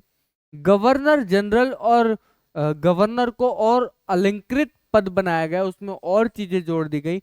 लॉर्ड माउंटबेटन भारत और पाकिस्तान के पहले गवर्नर जनरल थे आजादी के पहले। सी राजगोपालाचारी भारत के पहले गवर्नर जनरल बने और मोहम्मद अली जिन्ना पाकिस्तान के पहले गवर्नर जनरल बने। सी राजगोपालाचारी भारत के बने और जो मोहम्मद अली जिन्ना थे वे पाकिस्तान के पहले गवर्नर जनरल बने, क्योंकि 15 अगस्त 1947 को भारत का बंटवारा हुआ और आजादी भी मिली। गवर्नर जनरल को अंतरिम सरकार का प्रधानमंत्री भी घोषित किया गया। अंतरिम सरकार एक तरीके से वो सरकार थी जो तुरंत को चलाने के लिए बनाई गई थी। फिर जब आजाद हो गया भारत तो हमारे देश में एक पूरी पहला स्वतंत्र मंत्रिमंडल बनाया गया था। अब संविधान का निर्माण हम देख लेते हैं कि संविधान का निर्माण किस तरीके से हुआ। तो संविधान के निर्माण के लिए संवैधानिक सभा का गठन किया गया। संवैधानिक सभा को कई उद्देश्यों के लिए स्थापित किया गया था, बहुत सारे उद्देश्य थे। सबसे महत्वपूर्ण कार्य संविधान सभा का निर्माण करना था। अब इसका विचार एक साम्यवादी नेता ने एमएस रॉय ने दिया था 1934 में। 1935 में कांग्रेस पार्टी ने आधिकारिक रूप से संविधान सभा की मांग की थी। कब? 1935 में। ब्रिटिश सरकार ने इस मांग को आधिकारिक रूप से स्वीकार कर लिया गया अगस्त प्रस्ताव के माध्यम से। 1942 में एक क्रिप्स मिशन में था तो इस समय भी ये प्रस्ताव रखा गया था। 1946 में कैबिनेट मिशन में इस प्रस्ताव को मान लिया गया था। लेकिन मुस्लिम लीग शुरू से ही संविधान सभा की मांग कर रही थी। काफी टाइम से मुस्लिम लीग थी जो वो संविधान सभा का मांग कर रही थी। संविधान सभा द्वारा हाथी को प्रतीक के रूप में अपनाया गया था। संवैधानिक सभा के सदस्यों के चुनाव के लिए अप्रत्यक्ष निर्वाचन की प्रक्रिया अपनाई गई। कुल 389 सदस्य चुने गए थे, जिसमें से 296 सदस्य ब्रिटिश सरकार से आए थे, 93 सदस्य बाकी राजशाही प्रदेशों से आए थे और 4 चीफ कमिश्नरी से आए थे। इसलिए संविधान सभा का आंशिक रूप से नामांकित संस्था थी, यानी कि अलग अलग जगह से शामिल हुए थे लोग, जिसमें कांग्रेस पार्टी के 208 थे और 73 सीटें मिली थी। ये चुनाव हुए, जब पहला चुनाव हुआ 19 जुलाई अगस्त 1946 में हुआ सीटों के लिए, तो 208 कांग्रेस पार्टी को मिले और 73 सीटें मुस्लिम लीग को मिली थी। ये बात ध्यान में रखना पड़ेगा कि महात्मा गांधी और जिन्ना ने इसमें भाग नहीं लिया था। अब संविधान सभा के हम कार्य देख लें तो संविधान सभा 9 दिसंबर 1946 को पहली बैठक हुई थी। इसके सबसे वरिष्ठ सदस्य कौन थे? सच्चिदानंद सिन्हा, क्योंकि उस समय ये व्यवस्था थी कि बनाया गया था, मतलब सच्चिदानंद सिन्हा जो थे सबसे वरिष्ठ व्यक्ति थे उस समय, तो इन्हें अस्थायी अध्यक्ष बनाया गया था, क्योंकि फ्रांस की भी ये प्रथा है कि वरिष्ठ सदस्य को बनाया गया। फिर उसके बाद 11 दिसंबर 1946 को डॉक्टर राजेंद्र प्रसाद को स्थायी अध्यक्ष चुन लिया गया संविधान सभा का। उपाध्यक्ष एस.सी. मुखर्जी को बनाया गया और 13 दिसंबर 1946 को जवाहरलाल नेहरू ने उद्देश्य प्रस्ताव प्रस्तुत किया था। ऑब्जेक्टिव रिजोल्यूशन में भावी संविधान के प्रमुख लक्ष्यों, गुणों और उद्देश्यों को दर्शाया गया था और इसी आधार पर संविधान की प्रस्तावना का निर्माण किया गया। इस संकल्प को 22 जनवरी 1947 को अपनाया गया। जो प्रस्तावना का कॉन्सेप्ट था उसे 22 जनवरी 1947 को अपना लिया गया था। अब संवैधानिक सभा के कार्य हम देख लें तो डॉक्टर राजेंद्र प्रसाद की अध्यक्षता में संविधान का निर्माण करना ये प्रमुख कार्य था। डॉक्टर राजेंद्र प्रसाद कौन थे? उस समय के पहले राष्ट्रपति थे भारत के। 26 नवंबर 1949 तक चलिए और भारत की संसद के रूप में मिस्टर जीवी मावलंकर की अध्यक्षता में चली। राष्ट्रमंडल देशों की अध्यक्षता को इसमें शामिल किया गया 1949 में। 22 जुलाई 1947 को राष्ट्रीय ध्वज को अपनाया गया। 24 जनवरी 1950 को राष्ट्रगान अपनाया गया। हमारे देश का राष्ट्रगान क्या है? हमारे देश का राष्ट्रगान है जन गण मन अधिनायक जया है, भारत भाग्य विधाता, पंजाब, सिंध, गुजरात, मराठा, द्राविड़, उत्कल, बंग। ये है हमारे देश का राष्ट्रगान। इसको पूरा गाना सम्मान से गाना पड़ता है, खड़े होकर गाना पड़ता है। और हमारे देश का राष्ट्रीय ध्वज क्या है? तिरंगा है, जिसमें 3 प्रकार के रंग होते हैं। केसरिया रंग, सफेद रंग, हरा रंग। केसरिया रंग का मतलब होता है बलिदान का प्रतीक। सफेद रंग का प्रतीक होता है शांति का प्रतीक होता है। और हरे रंग का प्रतीक है हरियाली, खुशहाली, समृद्धि का प्रतीक ये कहलाता है। और बीच में अशोक चक्र कहलाता है, 24 तिलियां बनी हुई होती है उसमें। और ये सारनाथ के अशोक स्तंभ से लिया गया है हमारे देश का राष्ट्रीय चिन्ह जो है, जिसे कह सकते हैं हम, जो तिरंगे में शामिल है। 24 जनवरी 1950 में कुछ प्रावधानों को लागू किया गया था, जिसमें राष्ट्रपति पद भी शामिल है। हमारे देश के संविधान को बनने में कितना समय लगा? 2 वर्ष 11 माह 18 दिन। ये पूरा संविधान लिखा हुआ था, इटैलिक में लिखा था। उस व्यक्ति का नाम था प्रेम बिहारी रायजादा। इसे डेकोरेट भी हैंड तरीके से किया गया था। नंदलाल बोस ने इसमें चित्रकला की थी। इन्होंने चित्रों से सजाया था। नंदलाल राम मनोहर सिन्हा भी इसमें शामिल थे, नंदलाल बोस भी शामिल थे। और लिखा किसने था? प्रेम बिहारी रायजादा। क्यों लिखा था? क्योंकि उनकी जो राइटिंग थी बहुत अच्छी थी। भारतीय संविधान को किसने लिखा, मैं यहाँ पर आपको लाइव दिखा देता हूँ। यहाँ पर देख सकते हैं, प्रेम बिहारी नारायण रायजादा ने लिखा था। मूल जो प्रति थी वो लिखा था। और अ, जो प्रारूप समिति के अध्यक्ष थे वो डॉक्टर भीमराव अंबेडकर को बनाया गया था, क्योंकि डॉक्टर भीमराव अंबेडकर उस समय के एक ऐसे व्यक्ति थे जिनके पास सबसे ज्यादा डिग्री थी, कानून की समझ थी, अर्थशास्त्री थे वे, मल्टीपल उन्हें नॉलेज था, बहुत सारा, सबसे ज्यादा शिक्षित व्यक्ति थे उस समय के। इसलिए उन्हें संविधान सभा की प्रारूप समिति का अध्यक्ष बनाया गया। प्रारूप समिति का काम था संविधान को बनाना, उसको लिखना, उसको पूरा रूप देना, उसको डेकोरेट करना। ये सभी काम था प्रारूप समिति का, जिसके लिए 11 सत्र आयोजित किए गए थे। और इस संवैधानिक सभा ने संसद के रूप में 1952 तक काम किया गया। उस 1952 तक इन्होंने काम किया, संवैधानिक सभा ने, संसद के रूप में। और अब ये संसद के रूप में काम कर रही है। और नई संसद बनाई गई है हमारे देश में, भारत में। पुरानी संसद को भी वहां पर है और नई संसद भी बनाई गई है। मैं यहाँ पर आपको दिखाता हूँ कि नई संसद कैसी है। भारत की नई संसद,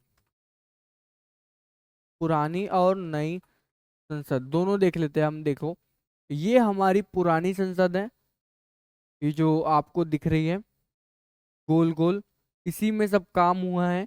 और ये हमारी नई संसद है, ये जो ऊपर दिख रही है आपको त्रिकोणा आकार की है। इसमें आधुनिक तरीके से आधुनिक सुविधाएं हैं, इसमें काफी सारी सीट की व्यवस्था की गई है। नई जरूरतों को ध्यान में रखकर इसे बनाया गया है। ये जो आप गोल वाली देख रहे हैं ये पुरानी संसद है, और उसी के साइड में नई संसद को बनाया गया है।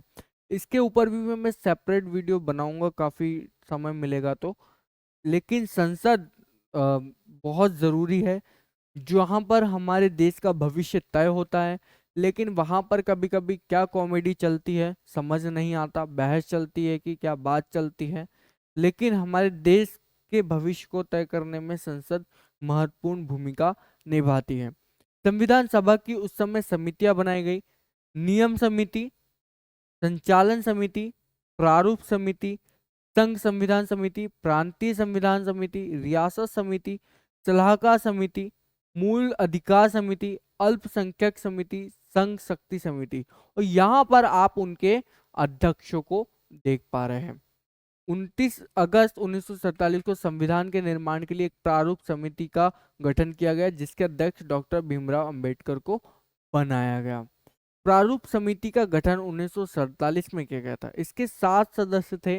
वे कौन कौन थे हम देखें तो: भीमराव अंबेडकर, अयंगर, अय्यद, मुंशी, सादुल्ला, माधवराज, ये सभी थे। बीएल मित्र के स्थान पर इन्हें बनाया गया था, माधवराज को कृष्णामाचारी, इनकी जगह बीपी खेतन की बाद में मृत्यु हो गई थी। फरवरी 1948 को तैयार किए गए प्रारूप को पहली बार प्रकाशित किया गया था। अगला हम देखें तो सेकंड पब्लिकेशन एक्ट 1948 में हुआ, जिसमें जनता की प्रतिक्रियाएं और सुझाव के बाद प्रारूप को संविधान सभा में बहस के लिए प्रस्तुत किया गया था, जिसके लिए प्रारूप को 3 बार पढ़ा गया था। पहली बार कब पढ़ा गया? 4 नवंबर 1948 को, दूसरी बार 15 नवंबर 1948 को, तीसरी बार 14 नवंबर 1949 को। तो देखिए यार, हमारा संविधान ऐसे ही नहीं बना, कोई भी क्वेश्चन मार्क उठा देता है, कोई भी मुंह फाड़ कर कुछ भी बोल देता है, जबकि संविधान को बनाने में, उसके ऊपर काम करने में इतने सारे लोगों ने, इतने सारे मस्तिष्क ने, इतने सारे बुद्धिजीवियों ने अपना समय दिया है, उस पर हर चीज को लिखा है, तो कुछ ना कुछ तो बात होगी ना। उस पर इतनी डिबेट चली है। कोई भी संसद पर कोई कानून तब पारित होता है जब विपक्ष भी उस पर अपनी सहमति देता है, या ज्यादा से ज्यादा लोग अपना सहमत देते हैं, अपना पक्ष रखते हैं, तभी कुछ चीज लागू होती है। वैसे ही हमारा संविधान भी वैसे ही लागू हुआ ना। तो हमारा संविधान, उसको कागज का टुकड़ा तो हम नहीं मान सकते, तो वो हमारे लिए इम्पोर्टेंट है। 26 नवंबर को हस्ताक्षरित हुए मेंबर्स के चेयरमैन थे। इसमें इस दिन 299 में से केवल 284 सदस्य उपस्थित थे संविधान सभा में। कुछ लोग नहीं आए थे, कुछ लोग आना नहीं चाह रहे थे।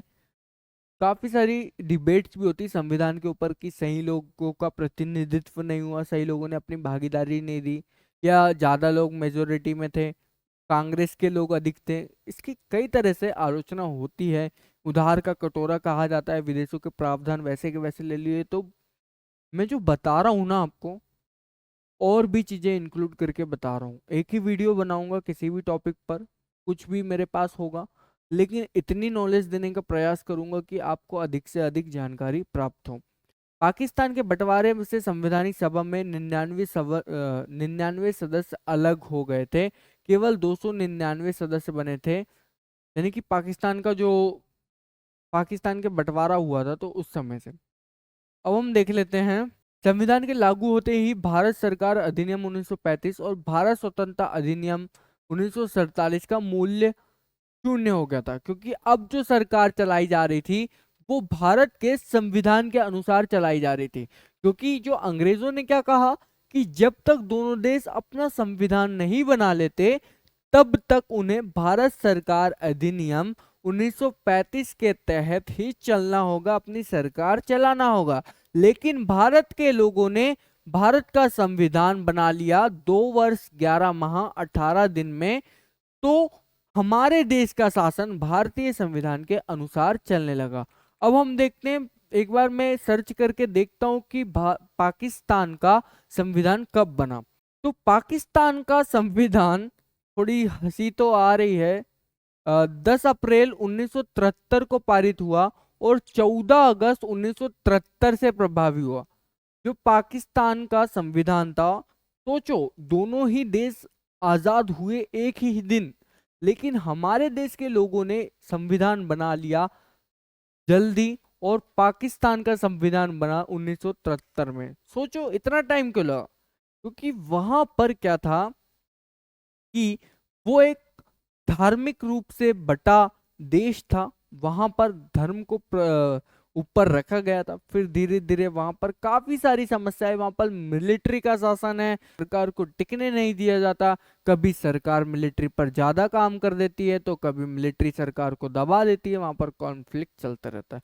तो पाकिस्तान को हम साइड रखते हैं और आते हैं अपने संविधान में। डॉक्टर भीमराव अंबेडकर ने इसमें बहुत ज्यादा इंपॉर्टेंट भूमिका निभाई, और इन्हें भारतीय संविधान का जनक भी कहा जाता है। क्यों? क्योंकि ये एक ऐसे व्यक्ति थे, इनके मार्गदर्शन में ही संविधान को चलाया गया, संविधान को बनाया गया, संविधान को रखा गया, इसलिए इन्हें संविधान का जनक कहा जाता है। लेकिन संविधान को बनाने में सभी का योगदान रहा, हर एक व्यक्ति का रहा जो उस समय भागीदारी दे रहे थे।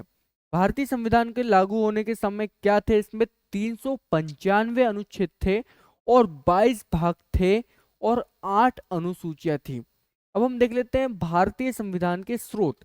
हम कहते हैं ना कि उधार का कटोरा, तो इसलिए इसकी संविधान की आलोचना की जाती है, इसको क्रिटिसाइज किया जाता है कि भारतीय संविधान विदेशों से मांगा हुआ है, वहाँ की व्यवस्था को लिया हुआ है, भारतीय स्थिति के अनुसार नहीं है। तो मैं इसको बताना चाह रहा हूँ। तो भारत सरकार अधिनियम के प्रावधान भी भारतीय संविधान में लिए गए, ब्रिटेन के संविधान से भी प्रावधान लिए गए, अमेरिका के संविधान से भी हमारे यहाँ मौलिक अधिकारों का कॉन्सेप्ट लिया गया, ब्रिटेन से प्रधानमंत्री का लिया गया, कनाडा के संविधान से भी हमारे यहाँ व्यवस्था ली गई, ऑस्ट्रेलिया से भी लिया गया, दक्षिण अफ्रीका से भी लिया गया, फ्रांस से भी लिया गया, रूस से भी लिया गया, रूस से मौलिक कर्तव्य लिए गए, जर्मनी से भी लिया गया। तो इसलिए हमारे देश के संविधान को उधार का कटोरा भी कहा जाता है। अब भारत सरकार अधिनियम 1935 के बारे में देखें तो इसमें संघीय ढांचा प्रणाली होगी, यानी कि भारत राज्यों का एक संघ होगा। भारत राज्यों का एक संघ का मतलब क्या है कि भारत के अंदर भी राज्य बटे हुए हैं, राज्यों की अपनी अलग सरकार है, लेकिन भारत एक यूनिटी है, सबकी पहचान क्या है, भारतीय है। राज्यपाल का पद होगा, राज्यों में क्या होता है, राज्यपाल होता है, गवर्नर होता है, और मुख्यमंत्री भी होता है राज्य में। हर स्टेट में मुख्यमंत्री होता है, राज्यपाल होता है, राज्य का प्रमुख राज्यपाल हो गया, देश का प्रमुख राष्ट्रपति हो गया। न्यायपालिका है हर राज्य में, हाई कोर्ट है, पीएससी कमीशन भी है, प्रशासनिक ढांचा भी है। अब ब्रिटेन के संविधान से क्या लिया गया, ये भारत सरकार अधिनियम से प्रावधान लिए गए थे, ये जो लिए गए उस समय हर राज्य के लिए गया। अब ब्रिटेन के संविधान से क्या प्रावधान लिए गए, ब्रिटेन के संविधान से संसदीय शासन प्रणाली ली गई, कानून का शासन लिया गया, और कानून बनाने की प्रक्रिया ली गई, यानी कि कानून कैसे बनता है, दो सदन होते, दोनों सदनों में बातचीत होती है, उस पर डिबेट होती है, फिर कानून बनता है। एकल नागरिकता ली गई, कैबिनेट प्रणाली ली गई, संसद के विशेष अधिकार लिए गए, दो सदनीय प्रणाली ली गई, और सीएजी का पद यानी कि कंट्रोलर एंड ऑडिटर जनरल यानी कि नियंत्रण और महालेखा के पोस्ट को भी इसमें लिया गया ब्रिटेन के संविधान से। अब अमेरिका के संविधान से हम देखें तो अमेरिका के संविधान से मौलिक अधिकार का कॉन्सेप्ट लिया गया, स्वतंत्र न्यायपालिका ली गई, न्यायिक पुनर्विचार लिया गया, जिसमें कोई भी बनाए गए जो कानून है वो संविधान के संवैधानिक पर विचार के अनुसार ही होने चाहिए, यानी कि संविधान का खंडन नहीं होना चाहिए, अपने ही सुनाए गए फैसलों पर फिर से विचार किया जाना इसमें शामिल किया गया। राष्ट्रपति पर महाभियोग लगाने की प्रक्रिया भी कहां से ली गई, अमेरिका से ली गई। सुप्रीम कोर्ट और हाई कोर्ट के जज को भी हटाने की प्रक्रिया ली गई। उपराष्ट्रपति का पद और प्रस्तावना भी अमेरिका से लिया गया। कनाडा के संविधान से क्या लिया गया, जिसमें संघीय व्यवस्था में केंद्र को शक्तिशाली रखने का प्रावधान इसमें लिया गया, व्यवस्था ली गई। अवशिष्ट शक्तियों केंद्र के पास होगी, जो शक्तियां हैं बची हुई वो केंद्र के पास ही होगी। राज्यपाल की नियुक्ति की गई, और ये नियुक्ति कौन करेगा, राष्ट्रपति करेगा, ये व्यवस्था इसमें की गई। अगला हम देखें तो सुप्रीम कोर्ट की सलाहकारी शक्ति की दी गई 143 अनुच्छेद के तहत। ऑस्ट्रेलिया के संविधान से क्या लिया गया में देखें तो समवर्ती सूची ली गई, संसद की संयुक्त बैठक ली गई। आयरलैंड के संविधान से डीपीएसपी लिया गया, यानी कि राज्य के नीति निर्देशक तत्वों को लिया गया आयरलैंड के संविधान से, जिसमें राष्ट्रपति के निर्वाचन की प्रक्रिया भी यहाँ से ली गई, राज्यसभा के सदस्यों का नामांकन भी लिया गया। जर्मनी के संविधान से क्या लिया गया, आपातकाल के दौरान मौलिक अधिकारों का स्थगन, यानी कि आपातकाल जो लगते हैं हमारे यहाँ अनुच्छेद 352, 356, 360 के तहत हमारे यहाँ पर आपातकाल लगाए जा सकते हैं, जिसमें आंतरिक सशस्त्र विद्रोह हो या फिर हमारे देश में कोई बाहरी आक्रमण का खतरा हो या हमारे देश में अकाल पड़ गया हो, इस कारण से हमारे यहाँ आपातकाल लगाया जा सकते हैं। लेकिन आपातकाल के दौरान भारत के नागरिकों के मौलिक अधिकारों में से 20 अनुच्छेद और 21 को नहीं हटाया जा सकता। अनुच्छेद 20 और 21 जीवन के स्वतंत्रता से संबंधित है, बाकी सभी अधिकारों को हटाया जा सकता है, जिसमें समानता का अधिकार भी हट जाएगा, स्वतंत्रता भी हट जाएगा, धार्मिक वाला भी हट जाएगा, शोषण के विरुद्ध भी हट जाएगा। लेकिन जो स्वतंत्रता का अधिकार है उसके अंदर 20 और 21 का जो कॉन्सेप्ट है, जीवन का स्वतंत्रता है, वो नहीं हट सकता। ये आपातकाल के हमारे यहाँ व्यवस्था है।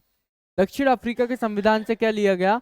संविधान संशोधन की प्रक्रिया को लिया गया, यानी कि संविधान में संशोधन भी किया जा सकता है। फ्रांस के संविधान से गणतंत्र की व्यवस्था ली गई, यानी कि राष्ट्रपति की व्यवस्था ली गई। स्वतंत्रता, समानता और बंधुत्व की जो व्यवस्था है वो भी फ्रांस से ली गई, क्योंकि जो फ्रांस में क्रांति हुई थी, देखते हैं, स्वतंत्रता, समानता और बंधुत्व के विचारों पर आधारित थी। और ये कब हुई थी? 1789 में। सोवियत संघ रूस के संविधान से क्या लिए गए? मौलिक कर्तव्य लिए गए, जिन्हें भाग 4 का अनुच्छेद 51 का में शामिल किया गया। और न्याय का कॉन्सेप्ट भी यहाँ से लिया गया। अनुच्छेद में अनुसूचियां भी शामिल की गई। पहली अनुसूची में राज्य, केंद्र शासित प्रदेश और उनके अधिकारों से संबंधित बात की गई। दूसरी अनुसूची में जो पद अधिकारी हैं उनके वेतन और विशेषाधिकार, इन सबको शामिल किया गया, जिसमें राज्यपाल, लोकसभा अध्यक्ष, राष्ट्रपति, लोकसभा उपाध्यक्ष, राज्यसभा अध्यक्ष और राज्यसभा उपाध्यक्ष, विधानसभा और विधान परिषद के अध्यक्ष, उपाध्यक्ष, ये सब शामिल है। सीआईजीबी, वेतन, सब इन सबका इसमें शामिल किया गया। तीसरी अनुसूची में शपथ के प्रकार को शामिल किया गया, जिसमें सभी केंद्रीय मंत्रियों की शपथ, राज्य सरकार के मंत्रियों की शपथ, संसद के सदस्यों की शपथ, सुप्रीम कोर्ट और हाई कोर्ट के न्यायाधीश की शपथ, नियंत्रण और महालेखा की शपथ, ये सब शामिल किए गए। राज्य की सीटों के बंटवारे का विवरण दिया गया और केंद्र शासित प्रदेश दोनों ही इसमें शामिल किए गए। पांचवी अनुसूची के अंतर्गत अनुसूचित जनजातियों और अनुसूचित क्षेत्र या जातियों का वर्णन इसमें किया गया। प्रशासन और नियंत्रण का विवरण भी दिया गया। एक्ट 244 में ये शक्तियां गवर्नर के पास होती थी। छठी अनुसूची में असम, मेघालय, त्रिपुरा, मिजोरम आदिवासियों का विवरण दिया गया। सातवीं अनुसूची में केंद्र और राज्य सरकार के बीच शक्तियों का बंटवारा का कॉन्सेप्ट दिया गया। केंद्र सरकार के विषय, राज्य सरकार के विषय, समवर्ती सूची, ये सब दिए गए। केंद्रीय सूची में 97 विषय, राज्य सूची में 66 और समवर्ती सूची में 47 विषय शामिल किए गए। आठवीं अनुसूची में आधिकारिक भाषाएं जो है उनको शामिल किया गया, जो वर्तमान में कितनी है? 22 भाषाएं हैं। 1961 में 21वें संविधान संशोधन द्वारा सिंधी भाषा जोड़ी गई।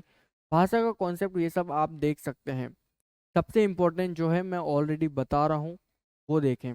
9वीं अनुसूची में उन कानूनों को रखा गया जो भूमि सुधार से रिलेटेड है। सुप्रीम कोर्ट के 2007 के फैसले के अनुसार 1973 के बाद कानूनों में न्यायिक जांच हो सकती थी। 10वीं अनुसूची में दल बदल कानून कहते हैं इसे, और इसमें 52वां संविधान संशोधन जोड़ा गया। ये सब इसमें शामिल किए गए। 11वीं अनुसूची में शक्तियों का विवरण दिया गया। 29 विषय थे इसमें। और 243 में दिया गया। 1992 में जोड़ा गया 73वां संविधान संशोधन। 12वीं अनुसूची स्थानीय शहरी स्थानीय सरकारों जैसे नगर पालिका, नगर निगम, इन सब से रिलेटेड है। अंतरिम सरकार के बारे में जाने तो देश का संविधान 1950 में लागू होने के बाद आम चुनाव हुए 1951 से 1952 में। इसके बाद पहली निर्वाचित सरकार ने काम शुरू किया गया। आज़ादी के समय 1952 में सरकार का काम संभाला। इस अंतरिम सरकार ने 2 सितंबर 1946 से कार्यभार संभाला था। इसके अध्यक्ष कौन थे? पंडित जवाहरलाल नेहरू। और फिर आज़ादी के बाद भी अध्यक्ष कौन बने? जवाहरलाल नेहरू। तो ये था हमारा भारत का संविधान। आई होप आपको इम्पोर्टेंट जानकारी मिली होगी कि भारतीय संविधान की शुरुआत कैसे कैसे हुई और कहाँ पर आकर ये लागू हुआ, कहाँ पर कॉन्सेप्ट क्लियर हुआ। तो ये ज़रूरी है आपको जानना। जय हिंद, जय भारत। फिर मिलेंगे किसी नए वीडियो में। वंदे मातरम।